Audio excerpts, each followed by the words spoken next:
I don't think I can even go a single day without somebody talking about climate change and how it's affecting the food that we're eating, the quality of the food, the quality of the seafood, how it's affecting tides, the water quality. Everything is being affected. I think that for the first time that I can remember, climate change is a daily part of conversation.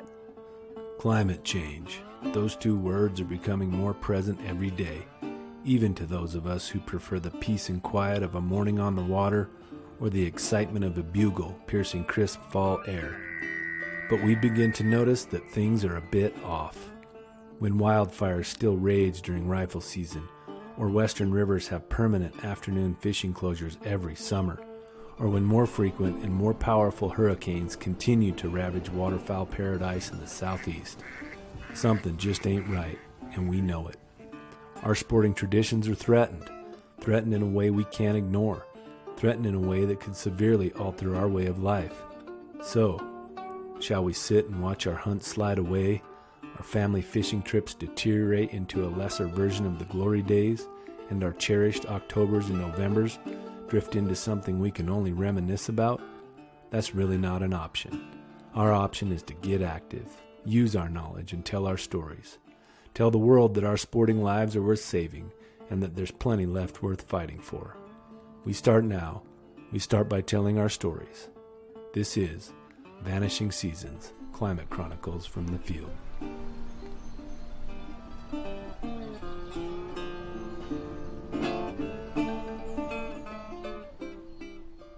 The Pacific Ocean is the largest ocean on Earth at more than 68 million square miles. And as Jimmy Buffett says, it holds the treasures few have ever seen. But some people get a good look over a lifetime of intimate connection and a culture that's inexplicably linked to the ocean. Stevie Parsons has had such a life. In her 67 years, she has lived in her native Hawaii and in California and Oregon. Over her lifetime, she has watched as changes have come to both her culture and to the land and sea that have served as the backbone for her sustenance and as the fuel to engage in conservation. I wanted to talk to you about a few things. You've got experiences in a few different areas and have experienced climate change from a lot of different perspectives. So we're going to take this episode in a couple of different parts, but let's just start with who you are and where you grew up. You know, a bit of your personal story of early life in Hawaii. My name is Stevie Kapanui Parsons. I am a Kanaka Maoli, which is a native Hawaiian. I was born and raised in Hawaii. As a native Hawaiian, conservation values, we grow up being very, very close to the land. Hawaiians believe that the land sustains us, and therefore we have a responsibility to sustain the land. So we grow up with values of love of the land, take care of the land sustains you, take only what you need, and always, always give back. So hunters, for example, in Hawaii, if you kill a pig or a deer in the forest, you will go back to that area that you killed it and you will plant something. You took food from the land in that area. You must replace it. You must give something back. So that is the cultural value that is instilled in us from the time we're born. Talk about your personal hunting and fishing story. Just what are your favorite species to hunt and fish for? And, you know, what do you like about it? And how did you get engaged in it? In my traditional Hawaiian culture, women generally mended fishing nets. They generally harvested seaweed and shellfish. The men did all the hunting. They did all the fishing. They also did all the cooking. So that was basically the culture I was raised with. 11 years ago, when I moved to Oregon, I saw a lot of women fishing and hunting. And for me, it was a freeing experience. It was, why can't I bring the best of my Hawaiian culture and also embrace the culture of Oregon? And then I started fishing. So I became interested in salmon fishing because everyone said, a neighbor once said to me, you're new here. If you don't catch a salmon, if you don't go salmon fishing and catch a salmon, Within your first 5 years, we're going to throw you back to where you came. And we laughed, but I decided I wanted to fish salmon. And so I started fishing salmon. And along with salmon came steelhead, came halibut, came lingcod, came sea bass, and then it grew into hunting. If I'm fishing, why not also hunt? And so it began hunting for deer, for elk. Hawaii is experiencing climate change in many of the same ways as other parts of the country, such as changing rainfall patterns, more intense storms, drought, rising sea levels, and changing ocean chemistry. These changes are unique in Hawaii, however, due to its location in the middle of the Pacific Ocean. Food and other resources are already more expensive than most of the country, so the ability to harvest wild foods plays an important role in Hawaiian life, particularly for indigenous communities who have relied on these food sources for thousands of years. A couple examples of these food sources being detrimentally affected are seaweed and shellfish. Shellfish in particular are being affected due to the reduction in carbonate from greater acidity in ocean waters. As climate change has created more acidic ocean conditions, it has already and will increasingly become even more difficult for these animals to build their shells. Warming temperatures have also contributed to the bleaching and degradation of coral reefs. These impacts alter fragile ocean food webs and have far-reaching consequences for marine life and for both commercial and recreational anglers. Tell me, I mean, you grew up very connected to the landscape, to the sea, to the foods of the sea. Talk about that. Talk about your wild harvesting and how your family and your community was connected to the land and the sea when you grew up. Okay. Well, as a youngster, we would go to the ocean. I mean, Hawaii, we're surrounded by the ocean. We have coastline. I think we have over 700 miles of coastline. So we went to the sea. We would go to the sea on the weekends, and we would collect seaweed. And there's several kinds. We call it in Hawaii, all seaweed is called limu, and then the word that follows it describes what the color is and what type it is. But we would go to the ocean and collect limu. Limu is a seaweed that would just come up in the waves in the ocean. So you didn't even have to go out to the rocks. It would just come in through the waves. It was a gift. It was like the ocean was giving you something for just for showing up. All you had to do is show up, and you got this free gift that the ocean was giving you. So we would go there, and before we even got there, within a few miles of the ocean, you could smell the seaweed. It just opened up your senses. You could smell it in your nostrils. You just, as a child, you became alive. You knew you were going to play in the water. You were going to harvest seaweed. And then after you harvested the seaweed, there were seashells that you could harvest. We harvested a little black shell that was on the rocks that we called pipipi. And we would take that home. We would put it in a pot with some hot water and some salt. And then that evening we would eat our seaweed and we would eat our little pipipis. We all had little safety pins that our parents gave us. And you'd open it up and put the pointy end in the seashell and pop out your seashell and eat it, pop it in your mouth. And so it was just a freebie. It was something special for the weekend. It was something that really meant something culturally as well. It wasn't just nourishing for your body, but for your soul. When do you think the first time it was that you noticed climate change? I noticed things happening with the seaweed, probably I was harvesting seaweed from my elementary school years. And I think it was in high school that I noticed that the seaweed was becoming less plentiful. And it wasn't until, I would say, the 1980s that it began to really hit home, because suddenly limu wasn't always there on the beach. We couldn't always find the shells that we used to eat. Um, Things started to change. Fish were not as plentiful. My brothers weren't bringing home the same amount of fish and the same kind of fish that they had. So you notice things just began to change a little at a time, but they did change. The water started changing. The temperature of the water started changing. As a kid, you notice, because you're always in Hawaii, you're always in the water, you're always swimming, playing in the water. And I noticed the water started actually getting warmer. It felt like it was warmer. It didn't take as long to adjust to the water as it did when I was a kid. When I go back home and I visit, I don't think I can even go a single day without somebody talking about climate change and how it's affecting the food that we're eating, the quality of the food, the quality of the seafood, how it's affecting tides, how the tides are affecting floods, the water quality. Everything is being affected. I think that for the first time that I can remember, climate change is a daily part of conversation. And it is a very, very big part of the Native Hawaiian community. Big-eyed tuna are a staple of Hawaiian offshore fisheries and for Hawaiian diets.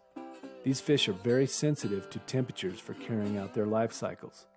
They dive deep to specific areas in the water column where temperatures are between 50 and 60 degrees to find their food, and then return to near the surface to warm up and regain strength before going on another dive.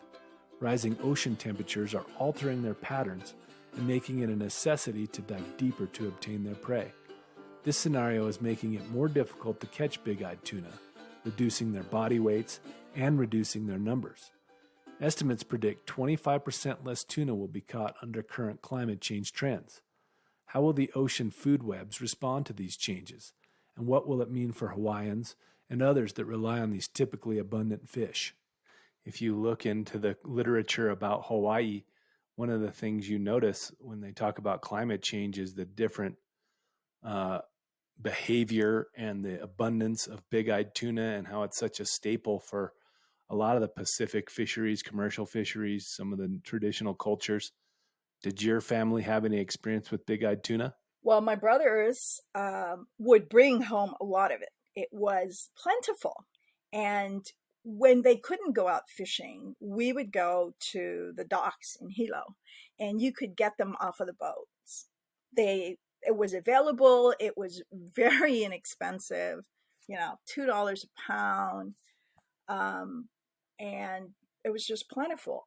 But again, it started to change. I would say the big-eyed tuna started to change in the late 80s and 90s. They started becoming less plentiful. It began to be a really special thing to be able to find them and eat them, not something that was plentiful and abundant. The Pacific Ocean near Hawaii isn't the only part of the ocean that is seeing climate-driven changes. In fact, changes are occurring across the globe. Stevie has observed additional climate change impacts since moving to Oregon, where she has spent the past dozen years. Upon arriving in Oregon, Stevie took up fishing and began hunting for elk. These pursuits offered even more insights into the scope and scale of climate change, particularly as it relates to fisheries. So, you talked about this a little bit. You talked about it a lot, actually. As a young child, you weren't really allowed to hunt or fish.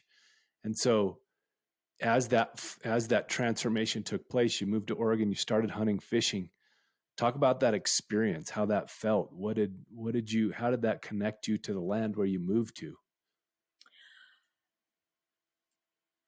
Catching my first salmon was an incredible experience. First of all, because I had never fished before.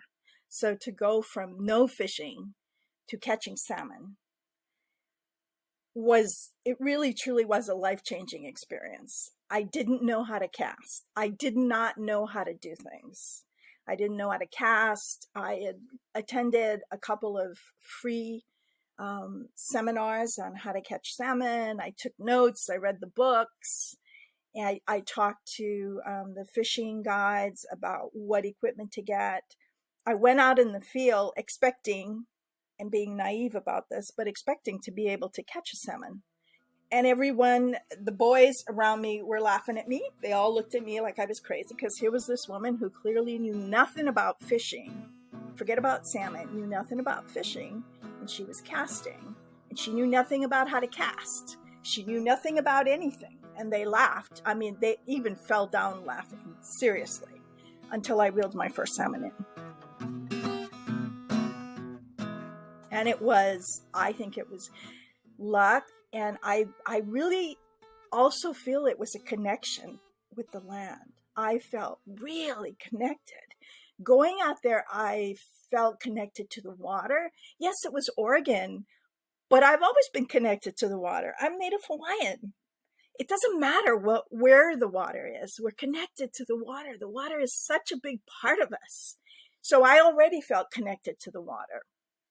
And the river, I've been connected to the rivers. We're connected to the rocks. I looked at the rocks. I could pick up the rocks, and I felt these rocks are a little different than Hawaii, but they're still rocks on the planet Earth, and I belong to the land. So these are my rocks. It doesn't matter that it's Oregon.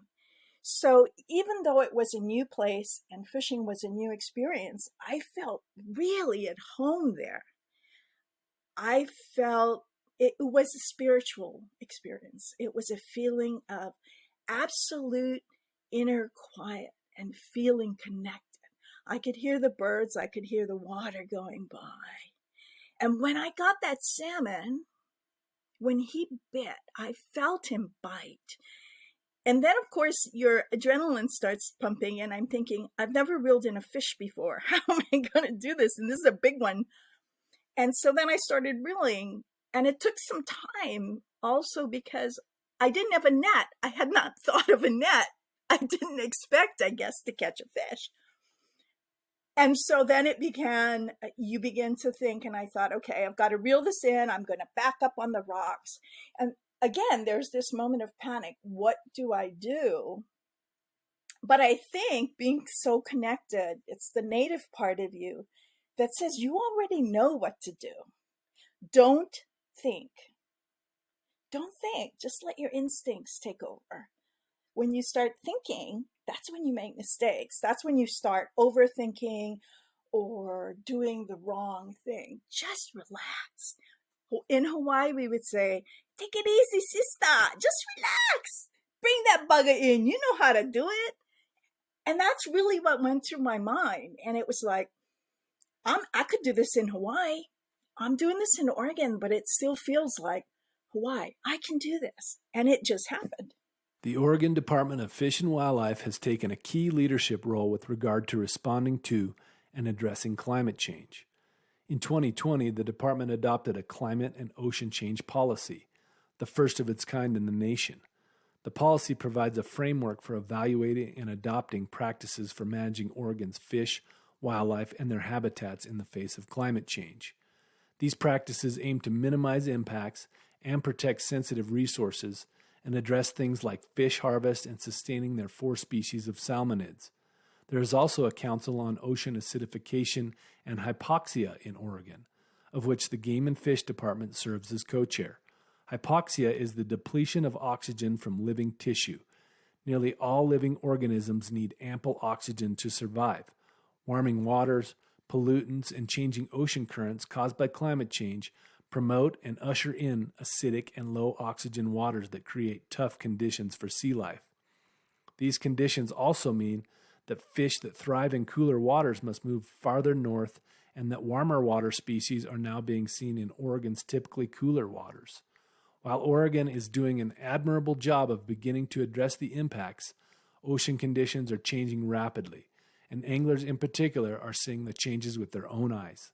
So then you moved, you spent some time in California, and you've lived in Oregon for the past, dozen or so years, and you've learned and experienced, the climate, and now you're a hunter and an angler, and talk about what kind of fishing and hunting you do in Oregon and how that's connected you to a new landscape. Moving to Oregon and fishing in the ocean and the streams climate change has really sped up, or at least maybe I am more aware of it now because I'm actually fishing a lot and hunting a lot.